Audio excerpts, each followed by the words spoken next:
Week 13 of NFL Primetime Statement Day in the NFL. We had a battle at the top spot of the NFC. The G-Men in command early. The Cowboys coming to business late. First place and respect on the line for Cincinnati. A shootout at Heinz Field. Who owns the AFC North now? Peyton and Company looking to make it a perfect dozen. One record after another falls in Indy. The Broncos and Chiefs go toe-to-toe in a thriller. Could Denver finally win at Arrowhead and mount a late comeback? Taking the legs out from under Michael Vick, how the Panthers finally found a way to stuff number 7. All that and more on NFL Prime Time.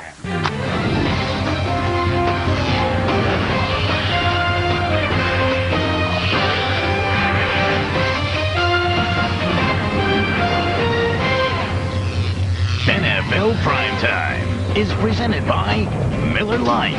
Primetime is Miller time. And now, here's your host, Chris Berman. Hello once again, everybody. Welcome to Week 13 of NFL Primetime with Tom Jackson, as always. And in December, as we said this morning, the men and the boys start to separate a little bit.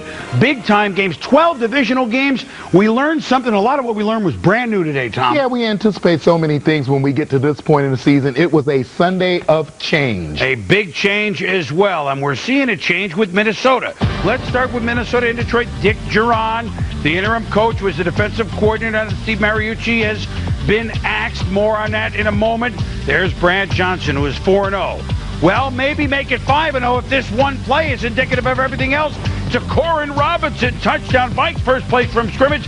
That's his longest completion since 1996. Check down, check down, check down. We open up with the deep ball. Great coaching. And then a little running game today. Michael Bennett in the end zone.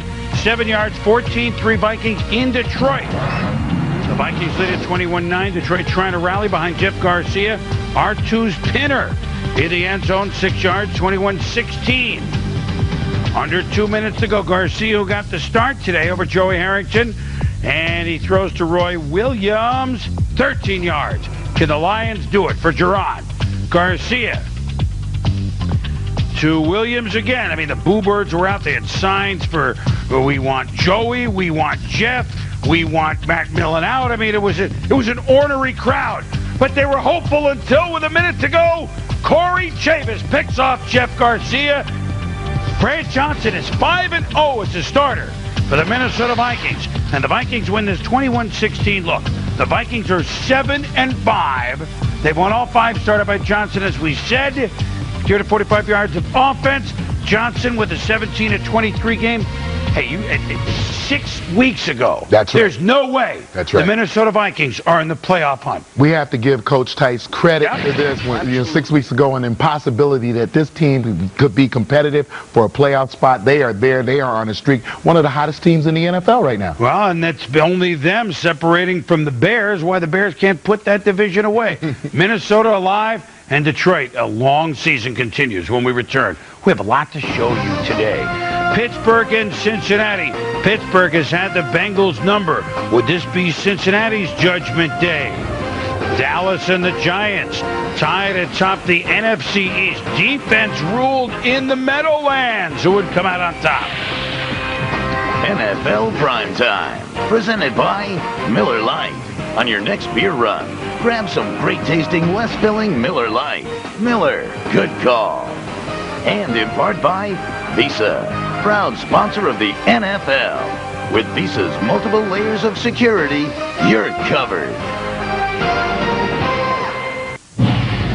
Welcome back to NFL Primetime, presented by Miller Lite. Welcome back, everybody. Buffalo at Miami, and J.P. Lossman trying to lead the Bills to their first road win of the year. Miami having good success over the last, certainly, 15 years. Now, Lossman to Lee Evans. 46 yards for a touchdown. Lossman to Evans again makes it 14-0. Then on the punt, Roscoe Parrish, the youngster, and he hit that's the punter, Donnie Jones, but a good return by Parrish. And with 2:21 left to go in the first quarter, it's Lossman to Evans again. The route is on. I mean, it's 21-0. Lossman to Evans 3 times. Now third quarter, 21-3 defense Bills. Gus Farrat going to be hit by Werewolves of London Fletcher. Safety 23-3. No one. Circles with... Well, we'll get back to that. At any rate, Barat has to leave with a concussion. And Sage Rosenfels, not Drew Rosenhaus, Sage Rosenfels to Ronnie Brown. He scores. Ricky Williams scored earlier. Wait a minute, it's 23-3. Now it's 23-17. Under 2 minutes to go. 3rd and 10. Rosenfels, next question, to Chris Chambers. And he's down, but he's not done. Now he's up. And this is 57 yards. First down. Tick, 29 seconds left. Rosenfels. 3rd and goal from the 6. And he gains 2. Tick. No timeouts left. Tick. Tick. Tick. Tick. 4th down. Tick. Tick. Tick. Tick. Tick. Tick. Tick. 6 seconds. Rosenfels. And time has come today for Chris Chambers. Are you kidding me? Team record with 15 catches. Team record with 238 yards catches. And a 23-3 deficit becomes a 24-23 Miami win. Amazing. And Rosenfels led drives of 70, 49, and 73 yards, Tom. Yeah, and a lot of great receivers have played for the Miami franchise over the years. So when you look at those 15 receptions, 238 yards, franchise record for receptions and yards in a game. You know, what a game Chris Chambers had today. Moving on to Houston. How much worse going to get for the Houston Texans after blowing a 10-point lead with a minute and a half to go last week? The Dom Capers and the Texans in this game, and they're leading at Baltimore 9-7 until David Carr pass batted by Adelius Thomas. He's gone. Can you believe it? Here the Texans trying to win for only the 2nd time this year, but now they've kicked a field goal with 1:08 to go, and they lead at 15-13. But Kyle Bowler to Todd Heap, and then Bowler to Mark Clayton, passing out of that crest down to the 8-yard line. Illegal block at the back, brings it back to the 18. Can Houston hold on? Matt Stover on to try to win it for Baltimore. 38 yards, good. And in another stupefying loss for the Houston Texans, who are now 1-11. The Ravens beat Houston 16-15. Chris Brown had 5 field goals. Dominic Davis had a big game running, but all for naught as Baltimore wins coming from behind. The Jacksonville Jaguars' 3rd straight road game and 4th start ever on the left for David Garrard, and 1st start for the Zips from Akron. The rookie Charlie Fry from Akron. Folks from Ohio throws a touchdown to Braylon Edwards, and look at this. He's psyched. And what a proud moment for Mom and Dad. Nice shot. Way to go. Browns lead 7-3. Fry threw 2 touchdowns. Ruben Drones is the first 1,000-yard rusher for Cleveland since 1985 when Ernest Biner and Kevin Mack had 1,000 each. 85 to 20 years. Dan, Cleveland leading 14-3. Jacksonville with a field goal. David Garrard. Nice job by George Reister. Can Jacksonville with their backup quarterback come from behind? And watch Reister's footwork right here. Gets the left one down, gets the right one down. He had the Reister stuff on that play, Tom. It's 14-13. Now the Jags down to the 12. Garrard to the veteran Jimmy Smith. 12,000-yard touchdown.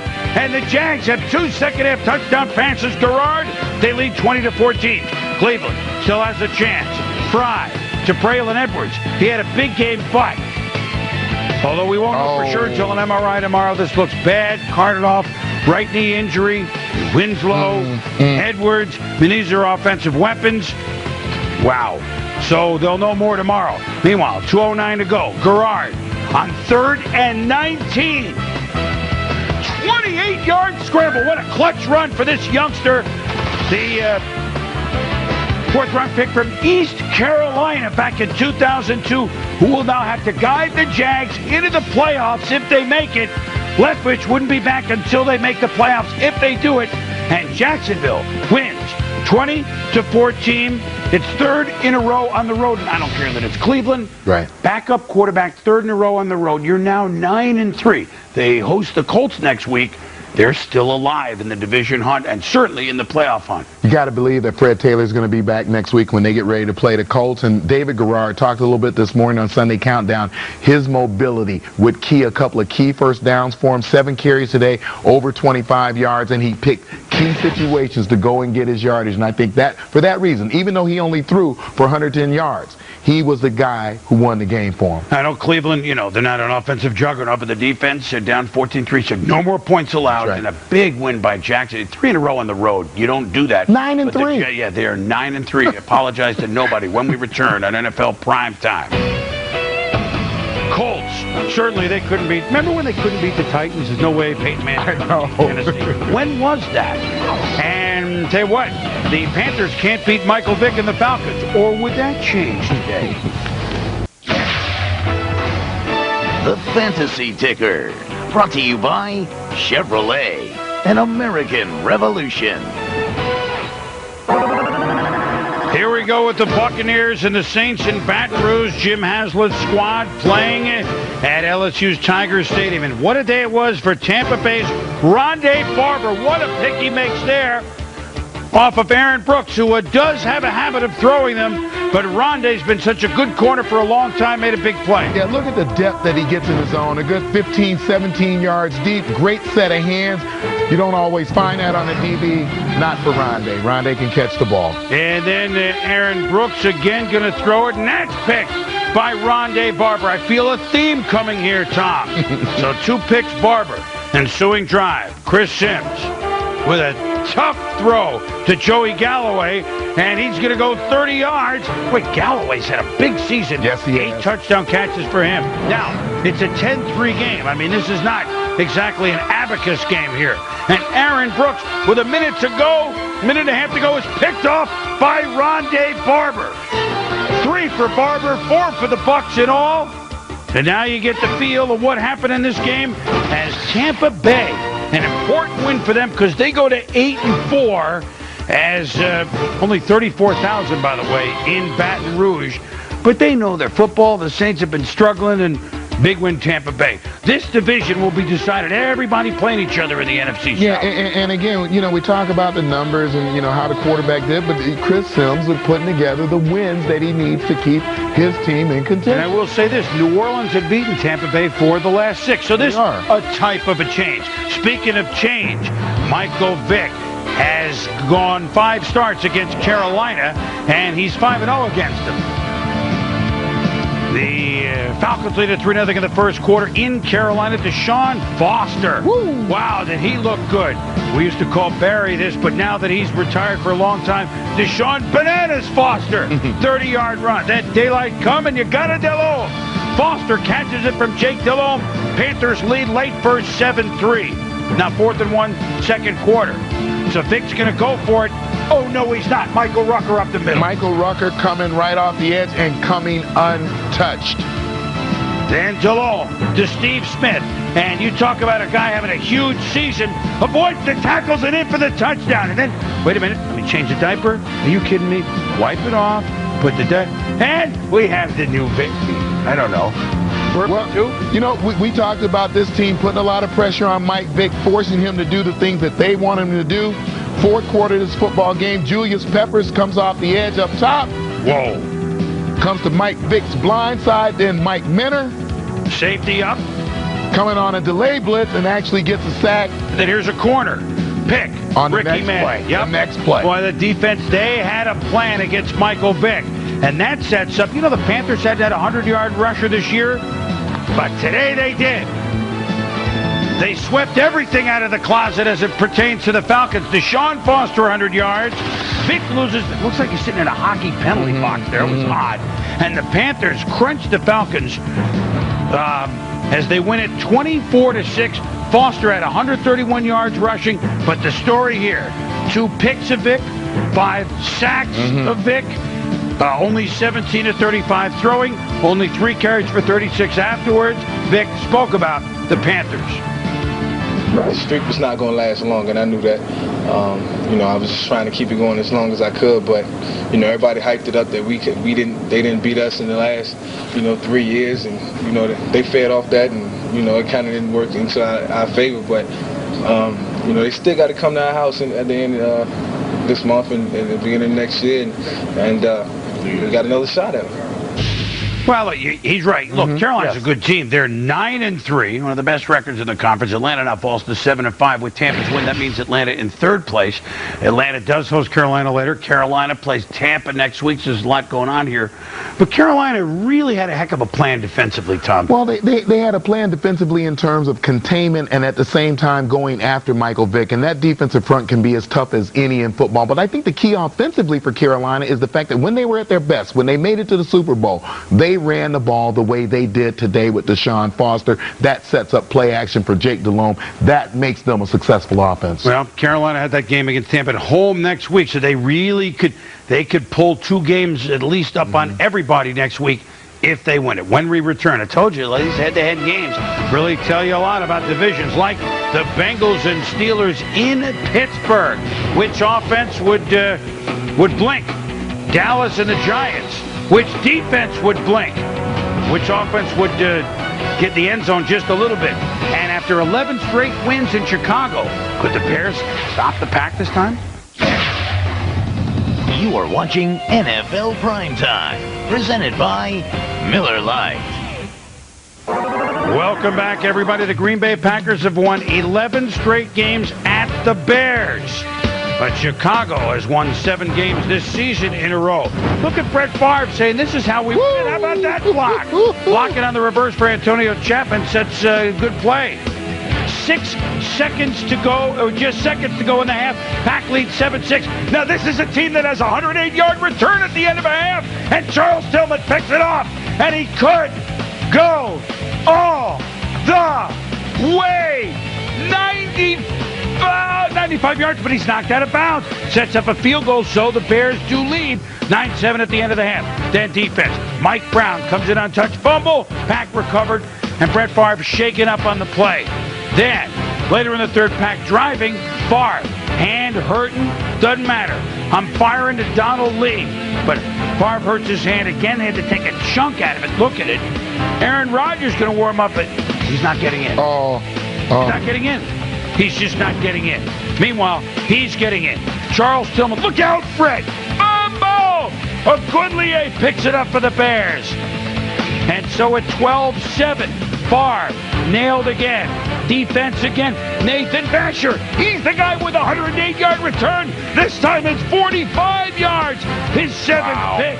And the Bears, they don't even get an offensive touchdown this time, but they get a defensive one, and they win the 8th straight time. 19-7 over the Pack, who are 2-10, who, by the way, finally have allowed more than they have scored. As for Chicago, Urlacher with 13 tackles. They win with only 188 yards, but that defense. Yeah, and they win with 49 yards passing. I guess I recognize great defense when I see it, and Chicago right now is a great defensive football team. First time after 26 straight games against the Bears that Brett did not throw a touchdown pass. Wow.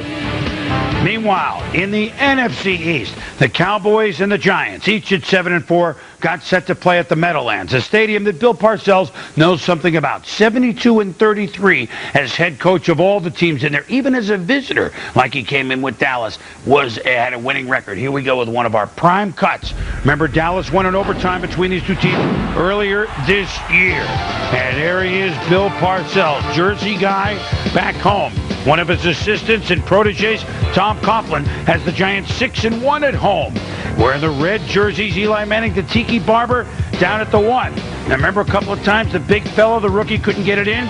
Giants criticized. This time Brandon Jacobs, bang! Concludes a 12-play drive, 7-0. Let's do it. G-Man! Justin Tuck is just in time. Boy, were they all over Bledsoe. Kendrick Allen falls on the ball. 16 straight games. The Giants with a takeaway to the best of the NFC. Now, Kendrick Clancy here, Tom. Yeah, watch Kendrick Clancy basically blow this play up in the backfield. We're going to give you another look at it. Antonio Pierce takes it in for the touchdown. But take a close look at this. He actually grabs Bledsoe's arm. Amazing. Bledsoe cannot complete the handoff. What a way to start the second half. Yeah, first play from scrimmage in the second half, and now it's 17-0 Giants. Dallas field goal make it 17-3. The only way Dallas is going to score if they make an interception deep in the territory of the Giants, and they do.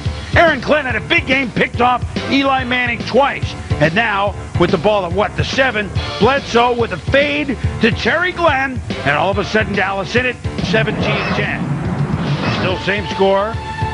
And in the fourth quarter early going, Tiki Barber, Tiki Bear, busting through the secondary, 27 yards. Tiki with a big game again for the Giants. Jay Seamy, oh boy. Jay Feely with another miss. Oh boy. And so instead of a 10-point lead, it's 7. 3rd and 11, Dallas, little over 2 minutes to go. Bledsoe. Tipped by Jibro Wilson into the hands of Brent Alexander. Alexander's 4th pick of the year. And on this day, the Giant defense befuddling Bill Parcells' offense. Bledsoe, with 50 seconds to go, has more time. But Jason Witten wide open, doesn't see him. Scrambles for a short game. Tick, tick, tick, tick. Dallas has to use their last timeout. Bledsoe to Julius Jones. Now, get out.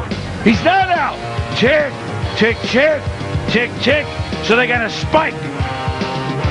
And eventually, last play, 10 seconds to go to Julius. If he gets out, they can throw a hit. He doesn't get out. Doesn't get out. I know it was cold. I know it was a defensive game, but there were some times in this game time you watched it. The thought process wasn't there. But the Giants, remember they had that extra home game this year. They're now 7-1 at home. They're in first in the division. They beat the Dallas Cowboys 17-10. 4 sacks, 2 forced fumbles, 2 interceptions. It was a day led by the defense for the Giants.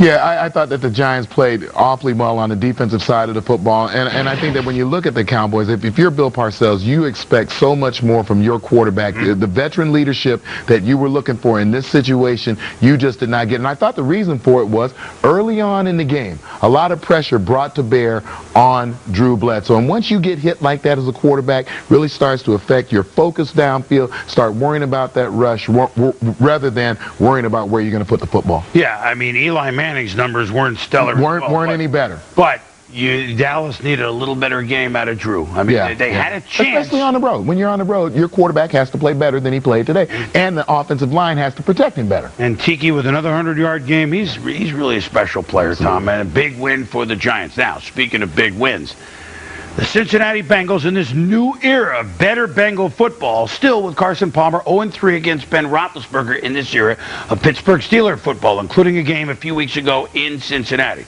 Pittsburgh, you figure, would come out and try to bash the Bengals.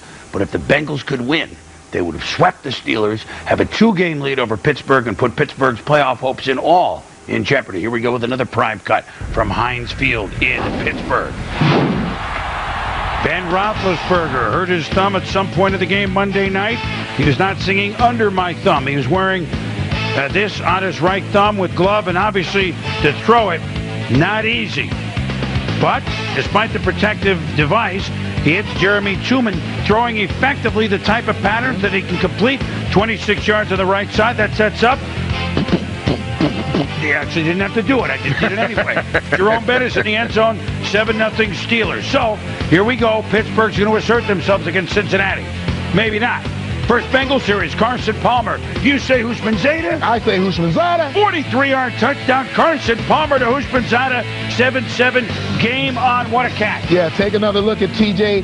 TJ is a very high end 2, or in fact a 1 as a wide receiver, but he can do everything on a football field. Now here's Roethlisberger to Quincy Morgan. Morgan, Taylor, everybody at 25 yards, 14-7 the Steelers. But now, second quarter, Roethlisberger takes a tumble on his right thumb. Watch what happens. Flushed out. He can move better than people think. Now he gets rid of it, but he's knocked over, Tom, and he looks at his right thumb and trying to brace the fall. Yeah, you take a look right there. He put his right hand down to brace that fall. You can see immediate reaction. He hurt that thumb. Very next play, thumb, no thumb, whatever it is, throw sails. Brian Simmons picks it off. And he exercises some good balance. Look at him go down the field, number 56. What? And now in the same drive, Bengals moving. God, they were efficient on offense.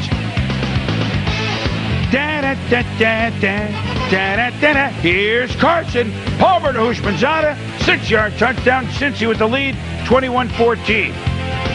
Teams trade field goals 24-17 third quarter. Roethlisberger. Hines Ward. 20 yards. And the Inky Shump. Had to go back. Good. That's back in the archives. 24 all. Ensuing kickoff. Tab Perry. They still make this stuff? I heard it fresh. But Tab Perry down the left side. Steelers, look at him. Rumbling, bumping, stumbling, dragging. What a return. 94 yards. He takes Ike Taylor about 25 yards before making the tackle.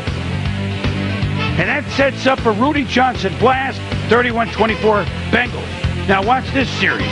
Willie Parker, fumble. Bengals have it. Fumble. It goes out of bounds. Couldn't draw it up any better. Big game Pittsburgh. 2 plays later, 2 steals. What? Wait a minute. They're not the ones wearing the splint. Yeah, four fumbles on the day. The Bengals only got one of them, but 4 fumbles on the day. Wow. Now the Steelers down 31-24, but still with a chance. 9 minutes to go. Flushed out. Roethlisberger. What a fine rookie linebacker. This guy is Odell Thurman with the pick. And now you couldn't stop Cincinnati. Rudy Johnson running right. Rudy. Blows past Polamalu at the 3. 38-24 Cincy. Kid Pittsburgh. Author a miracle. Maybe. Roethlisberger to Ward. 6 yards, 38-31. Under 2 minutes to go. Steelers with the ball, albeit 2nd and 19. Scrambling. David Pollack even in the act. Number 1 pick. Sack. 2 plays later. Last gasp. 4th and 13. Justin Smith is just in time with Robert Geathers. The sack. The game is over. The Bengals win 38-31. Marvin Lewis doused with Gatorade. They've won 9 games this year, which means for the first time since 1990, the Bengals, that was their last playoff year, the Bengals have had a winning season. They're 2 up on Pittsburgh, and they're in tremendous shape. They're an offense that's rolling. Sight afterwards. When you come into somebody else's house, the defending champs, and you put 38 points up on the board or whatever it was and come away with a win, I think it kind of sets the tone for where this club has come and where we're headed. They kind of been running this division for a long time now, so now it's time I think to pass the torch on to us and let us do our thing with it. Times have changed, you know, like black and white TV, color TV. You know, it was Pittsburgh, now it's Cincinnati. That's the way it's probably going to be for a while now, so everybody just get used to it. Black and white TV, the color TV. Went to color. You know, these are the years before Marvin Lewis got there, 91-02. The Bengals record speaks for itself, 55-137. Now Marvin, with this 9-3 start, 22 8-8 and a 9-3. Look at what the Cincinnati Bengals have done. So let's start with Cincinnati. Absolutely. Look, they look to me like a team that expected to go in there and win. And maybe the earlier loss to Pittsburgh and the toe-to-toe but lost to Indianapolis, now they've been in big games, this team. They look confident, and they look like they didn't plan to be stopped. No turnovers for Cincinnati, by the way. Had a chance to speak to a few of them this week, and they had that confident attitude. They felt like they had to go in and prove something. You know, they weren't talking smack. They just had this mindset where we're going to go, we're going to play our game, we believe we're going to win. Defensively, I think they played better than the 31 points they gave to the Steelers because they held them to under 100 yards rushing. They forced Ben Roethlisberger and company to play the kind of game that they wanted them to play.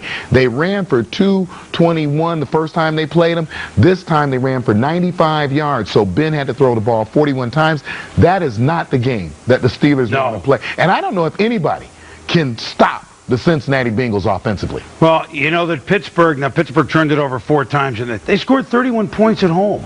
I mean, however they did it, that's usually okay. Right. That should be enough to win it. Yeah. But now, here's the reality. And Pittsburgh knows that they've lost 3 in a row, which is not common in the Bill Cowher era. Right. They're 7-5 in an AFC where 6 losses might put you in real trouble to make the playoffs. With the way Jacksonville's playing, with the way the teams in the West are playing, Pittsburgh plays Chicago next. It's tough. They've got to gear it up, and they got to gear it up in a hurry. Although that game, I feel safe in saying, will be different than 38. That's correct. when we return on this edition of NFL Primetime. Colts trying to make it 12-0 against the Tennessee Titans. And this year's different for Denver. Although Kansas City says in Arrowhead, no, it's not. A thriller in KC. Inside the Numbers. Brought to you by Visa, proud sponsor of the NFL. With Visa's multiple layers of security, you're covered. Visa SkyCam gets you set for the San Diego Chargers, winners of 4 in a row, and LT LaDainian Tomlinson trying to beat the Raiders for the second time this year, bottom of the hour. And now the Indianapolis Colts of Tony Dungy. They're the 11th team to start 11-0, trying to become the 15th to start 12-0.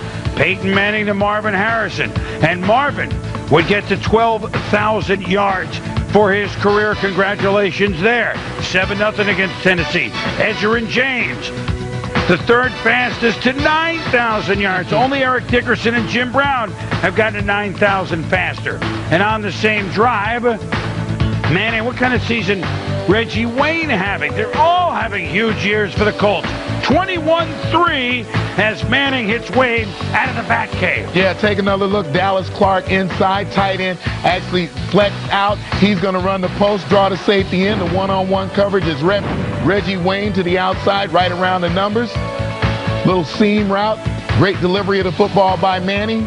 We've seen it before. We'll see it again. So what? The offense is going to do all the work? I don't think so. Dwight Freeney on the quick rush of Steve McNair from Bloomfield, Connecticut. And here's Larry Triplett. We showed you the triplets of James, Harrison, and Manning. Now Larry Triplett is in the end zone. Defense, man, they've got it all going. Triplett with a huge play. And the Colts win 35-3. They beat Tennessee 6 in a row. I know Tennessee's rebuilding. Used to be they could never beat Tennessee. So Indianapolis has joined the 98 Broncos, the 85 Bears, the 72 Dolphins, and the 34 Bears as the only team in NFL history to start 12-0. Now, at Jacksonville, home to San Diego, and at Seattle next. Should be good games, but boy, the Colts are dusting people. Yeah, I think that if you look at those 72 Dolphins, and I know they played a lot of close games throughout that season, this team looks like they are ready to do this regardless of who they play. They are now, as you say, dusting people off. You line up, we blow you out. We have both sides of the ball covered. We've got maybe the best quarterback in this game, and we are ready to play our game no matter how you want to play. Well, they try to win the division next week at Jacksonville. Home field and all that stuff comes later. They did clinch a playoff berth today. Now, here we go with the other end of the spectrum. Alex Smith, the youngster, like Peyton Manning, #1 pick overall in the draft. You got to start somewhere. He's back starting for the 49ers against Arizona. Hey! Frank Gore steps out of bounds just short of the goal line. Maurice Hicks scores. It's 17-3. Scott Player, punt blocked by Keith Lewis. Leads into a Joe Nedney field goal. The Niners lead at Candlestick 10-9 in the fourth quarter. But Kurt Warner to Anquan Bolden. Whoop! And whoop! And whoop! And whoop! Wow! 54 yards for Bolden, who caught 11 for 156. Fitzgerald caught 8 for 129. And then Smith down 17-10. Watt. Picked off by Eric Green. 3 picks of Smith. The Cards get 354 throwing from Kurt Warner. Last year, the only 2 wins San Francisco had were against Arizona. This year, Arizona sweeps them. 1 in the U.S., 1 in Mexico. The Cardinals, they're going to play in Canada later this year. Cardinals lead, win it, 17-10. When we return, Denver. This year's going to be different. The Broncos at 9-2 go into Kansas City where they don't usually win. And remember the Patriots? Oh, yeah. They're on top of their division. Could they win at home against the Jets? Drew Brees, you're going to see him tonight, having a great year again for the San Diego Chargers. Once upon a time, Drew Brees from Austin, Texas, from Westlake High School. The Japs, the Texas 5A most valuable offensive player in 1996. Westlake was 16-0, won the state championship as a senior. 31 touchdown passes. Wow. 28-0-1. Starter. Primetime Flashback. Brought to you by NikeGridiron.com. The 1st of December and covered with snow. So was the turnpike from Stockbridge to Boston. I love that song. Had James Taylor, Massachusetts' own Bill Belichick, welcoming back Ty Law as a Jet. And a Vinatieri 34-yard field goal good now. This pretty significant because he passed, and he does the radio. Gino Cappelletti from the AFL Boston Patriots was the leading scorer in Patriots history. Vinatieri now has the most. Meanwhile, back to the game. Tom Brady to Andre Davis. Congratulations to Vinatieri and to Gino, by the way. 21 yards. Brady chased by Vilma, but Deion Branch has it from Louisville. And Ty Law can't bring him down. Branch 5 for 44. Corey Dillon was back. 65 yards. Not a great game, but just seeing him in there, he's the guy they need to get going. Touchdown. And again, look, you're not going to, Paul Revere's not going to ride through the streets of Boston telling how many lanterns are up. But the Patriots now are 7-5. They're going to win their division. They beat the Jets 16-3. Brady 27 of 37, 271, no pick. Yeah, and two things strike me about the Patriots. One, appreciate what you're seeing Tom Brady do in terms of quarterbacking, and Corey Dillon, this ray of light now, because you can see him back on the field. If he gets healthy, you've got a different football team at the end of the year. Well, that's their goal. Just get everybody playing a little bit better, see more back, etc. They go to Buffalo next week, so they have a chance to get moving. Redskins and the Rams. Speaking of guys from Massachusetts, at least collegiate, what a story. Ryan Fitzpatrick from Harvard was last week coming off the bench, throwing for 300 yards, leading his team from behind. Mark Brunell has started a few more games than Fitzpatrick. Started his first. Brunell is 137. And it's nice to have Clinton Portis go untouched into the end zone. Portis had 2 touchdowns, 136 yards today. That was 47 yards. Fitzpatrick looking, trying to buy time. Can't find anyone. Hey, look at that Ivy Leaguer rat. He's very smart. He's very smart. Tied at 7. Rock Cartwright. It's a bonanza for Cartwright. Brought down at the 6. He had 118. Setting up a John Hall field goal. 10-7 Skins third. Brunell to Santana Moss. 30-yard play. Setting up Portis for another TD. Then up. Steven Jackson, Fitzpatrick, they mishandle the handoff. Skins recover the fumble. Setting up 3rd and goal. Brunell, very calm, collected, and Cooley hits Chris Cooley for a touchdown. Redskins have been playing well lately, but they win it by the count of 24-9. Has 2 backs go over 100 yards in this game. Yeah, and it looks more like Joe Gibbs football now. You're running the football, and you know, quarterback take care of it, and we'll get the defense playing well and win. This year would be different. The Denver Broncos 9-2, but one place they've always had trouble since they won their last Super Bowl in '98. They go into Arrowhead in Kansas City, and their record against the Chiefs 1-5. They were blown out there last year, but the Broncos in their last 9 games have been almost perfect. How would we go this time if this year's to be different? Let's take a look. In Arrowhead, but Jake Plummer's thrown only 1 pick in the last 9 games. Chiefs, though, say, we're playing better ball. Plummer the screen of Mike Anderson. Look at the blocks upfield, and he's gone. Bang! And he misses a tackle by Wesley. 66 yards. Broncos, business as usual, 7-0. Here come the Chiefs. Trent Green. Dante Hall has burned the Chiefs on returns here the last 2 years. This looks like a return. Wide open, 41 yards, 7-all, 1 after time. Yeah, take another look at this. The safety, if in fact Champ Bailey thought he was going to have safety help, he does not. Nick Ferguson moves up toward the line. Champ Bailey short on the play. Dante Hall deep on the play. Easy throw and catch, quarterback wide receiver. Now it's 14 all last 2 minutes of the half. Trent Green, Tony Gonzalez between defenders, 21-14 the Chiefs. Did a dunk, but the simple flip into the basket. Mike Shanahan's 26 seconds to go, and watch this from deep in the playbook. Wait a minute. Cunningham, defensive coordinator, says that's Jake Plummer out to the left. That's Bradley Van Pelt, the running quarterback, in the shotgun with the quarterback draw. Wow. 7 yards out. Broncos score. Shanahan says, no. Dick Vermeil, 21 all. What happened here? Well, that look kind of says it all. You see Jake Plummer out there not actually looking for any contact, but a great play call. You see Van Pelt, nice hole right up the middle.